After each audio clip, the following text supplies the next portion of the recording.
Le Désirlande a adressé un avertissement sévère au soleil, lors d'une réunion nocturne entre les deux parties, et ce à cause du comportement hostile perpétré quotidiennement par le soleil en se couchant au Maghrib, au lieu du Désirlande, et suite à cet acte agressif le Désirlande a décidé ce qui suit.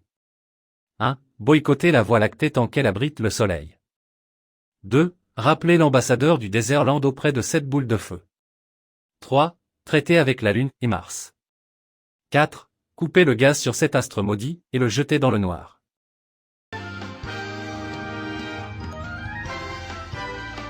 Notre pays a connu une vaste invasion de criquets pèlerins en provenance du Maroc, les insectes de renseignement marocains ont été détectés par nos radars, et toutes les sauterelles sont neutralisées. L'enquête a révélé que les envahisseurs étaient tous vaccinés à l'épaule gauche et répondaient tous au code Tikshbila par le terme Tiolioula. L'ESM a été présidé par la fameuse Jrada Mala, connue par son attachement au Maxen.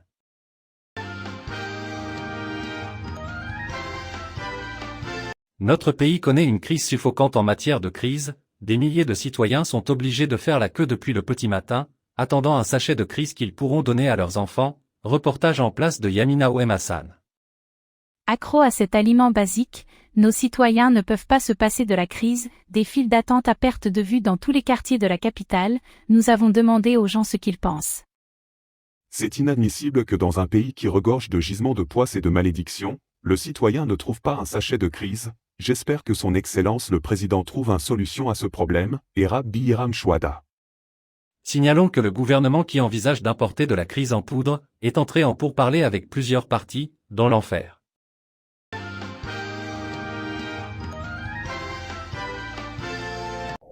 Le sélectionneur national Jamel Fils du passé a formé son nouveau staff technique, constitué par un adjoint, un préparateur physique, un expert en dopage et enfin un justificateur de défaites. Ce nouveau poste a été créé pour valoriser le cumul important de défaites réalisées par notre pays. Cet expert en échec a justifié la dernière défaite comme suit.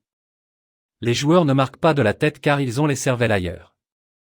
L'avant-centre n'a pas de pied droit et n'a que de gauche. Le sifflet de l'arbitre est un aigu et nos joueurs préfèrent le grave.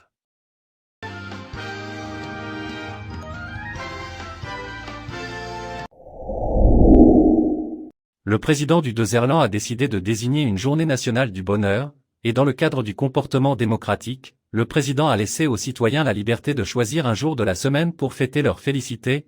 Ainsi les citoyens du Désirlande pourront célébrer leur plénitude dans n'importe quel jour de leur choix, sauf le lundi, mardi, mercredi, jeudi, vendredi, samedi et dimanche.